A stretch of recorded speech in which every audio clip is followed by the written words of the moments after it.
Rajpath, the political vein that runs through the heart of the capital, journeys our travelers through episodes of pre- and post-independence India. On one end of the Rajpath is the Rashtrapati Bhavan. Its walls have witnessed the overthrow of the British Raj and the glorious installation of the world's largest democracy. Standing tall against time and tide, these historical edifices represent the pillars of Indian democracy. The other end of the Rajpath sites the pride of the nation. A short drive from India Gate roundabout to the adjacent Tilak Marg reveals a monolithic institution regarded as the third pillar of democracy, the Supreme Court of India. The Supreme Court has an exceptional history, and its evolution to its present avatar is extraordinary. We all place true faith and expect nothing but rightful justice from the apex court.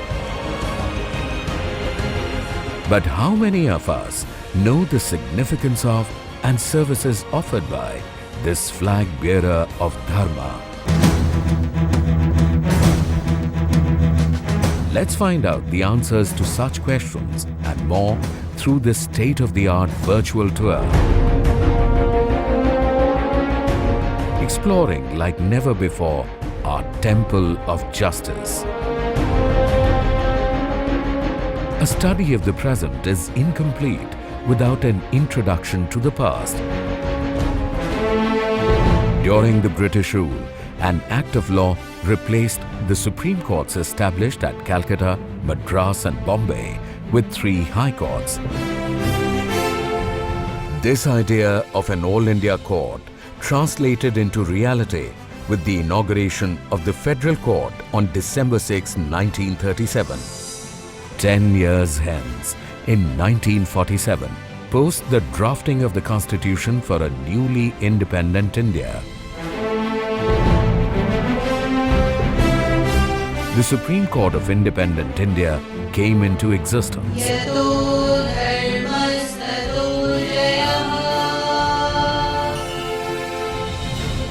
The inaugural ceremony of the Supreme Court of Independent India was held on 28th January 1950 at the Princess's Chamber facing the central hall of the Parliament House. The court carried out its functions from here until the new building came into existence, the foundation stone of which was laid on 29th of October 1954. The Constitution confers on the Supreme Court original, appellate and advisory jurisdiction. Additionally, the court exercises the power of judicial review and is equipped with the authority to hear curative petitions and public interest litigations. As it is at the pinnacle of the judicial structure in India, all Indian civil and judicial authorities act in aid of the Supreme Court and abide by it. On 4th August 1958, the Supreme Court of Independent India moved to its present building.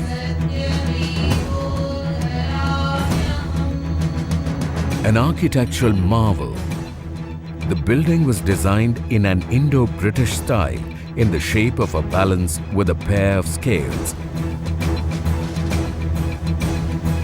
One can't help but appreciate the well-planned compound of the Prime Court. Erected in the premises is a statue of the father of our nation. It welcomes visitors with optimism, reinstating their faith in equality and justice. Equally noteworthy is a 7-foot mother and child artifact. The masterpiece in bronze epitomizes Mother India sheltering a young republic personified by a child, upholding the law of the country, indicated by an open book. 2 pans of the beam balance serve as 2 wings, symbolic of 2 scales, join the central beam, which incorporates the largest courthouse chaired by the Chief Justice of India, along with 2 court halls on either side. Spanning an area of 17 acres, this Guardian of Justice accommodates 15 courtrooms chaired by Honorable Chief Justice of India and Honorable Judges of the country. An otherwise undisclosed yet remarkable sight inside this architectural wonder that embellished the walls of the Judges' Gallery is a mural of colored porcelain tiles. The mural exhibits the Goddess of Justice and the Father of our nation on either side of the extolled Wheel of Dharma. The exquisite beauty and the riveting history of this magnificent institution must have had your attention gripped so far. We shall now advance further to learn about how this esteemed institution functions and how justice is served at the apical level.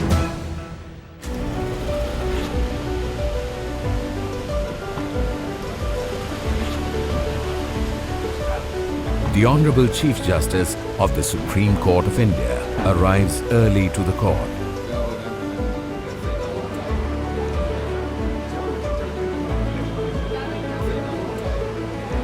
The Honorable Chief Justice and other Honorable Judges convene a meeting in the Assembly Hall to deliberate over crucial matters that deserve immediate attention of the court.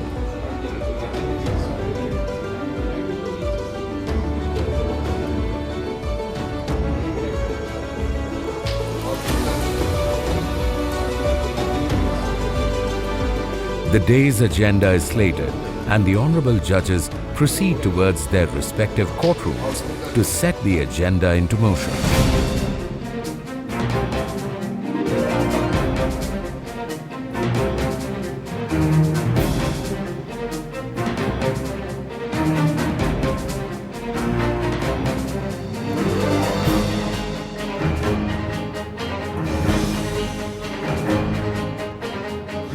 The Supreme Court is a shrine for intense discussions and debates on issues that concern a large number of people of the country.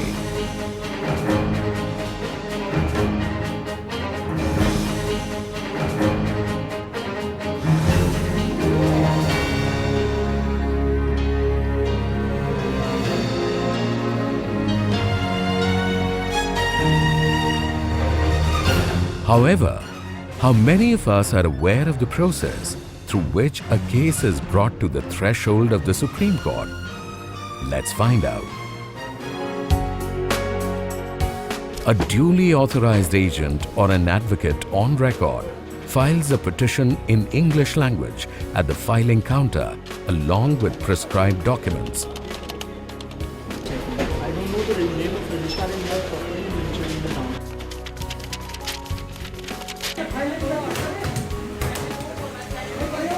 The petition, post due scrutiny, is presented before the court for hearing. On acceptance, it becomes a case that awaits justice at the hand of the Supreme Court judges. Being a court of record, the Supreme Court does not have a witness box. Advocates plead their cases and the bench adjudicates on hearing the same. By virtue of being a public court, it maintains a visitor's lounge to allow public access to all court proceedings once they have met the identity and security requirements prescribed by the court.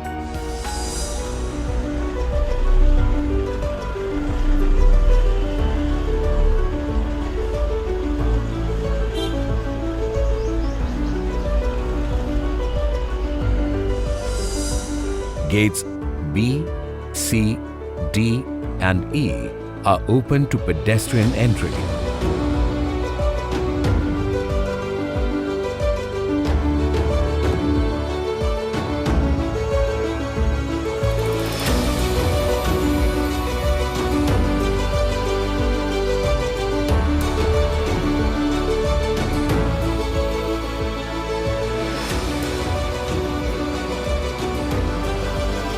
To ensure convenient accessibility, the Supreme Court Visitor Management System was launched in the year 2014 which has made it easier to obtain the gate pass.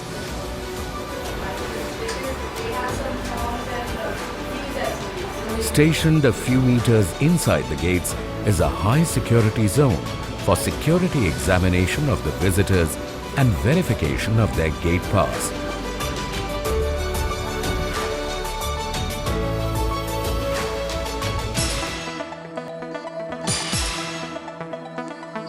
The spine of all legal proceedings, regarded as one of Asia's largest libraries, this three-story judges' library is pivotal in maintaining, furnishing and processing all existing legal materials at lightning speed. With an ever-increasing number of cases being filed, the judges today shoulder the Herculean responsibility of resolving over 80,000 cases annually, having a case disposal rate of 2,650 cases per judge per year. Assisting in this Herculean task are hundreds of court employees working relentlessly under the guidance of the Secretary General, who heads the administrative wing. Better known as the Registry, the administrative wing is responsible for the efficient and effective functioning of the Supreme Court. The National Guardian of Law and Justice additionally assumes the role of an educator under the aegis of the Supreme Court Museum.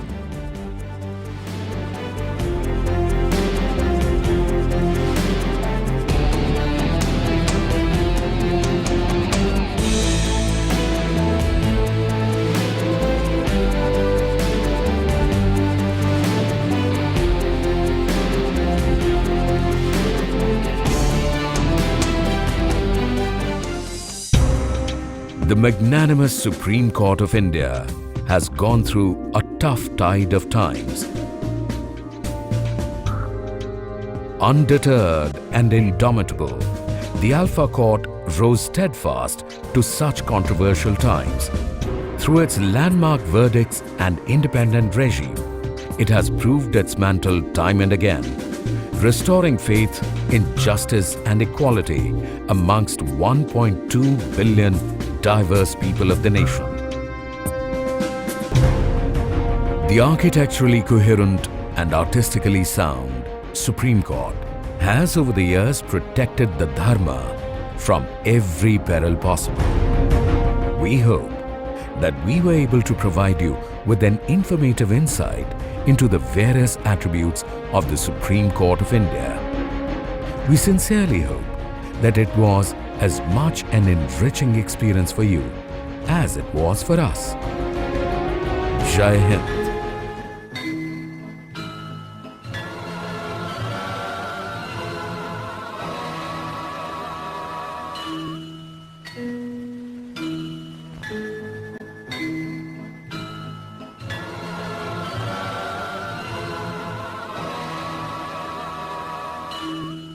Thank you.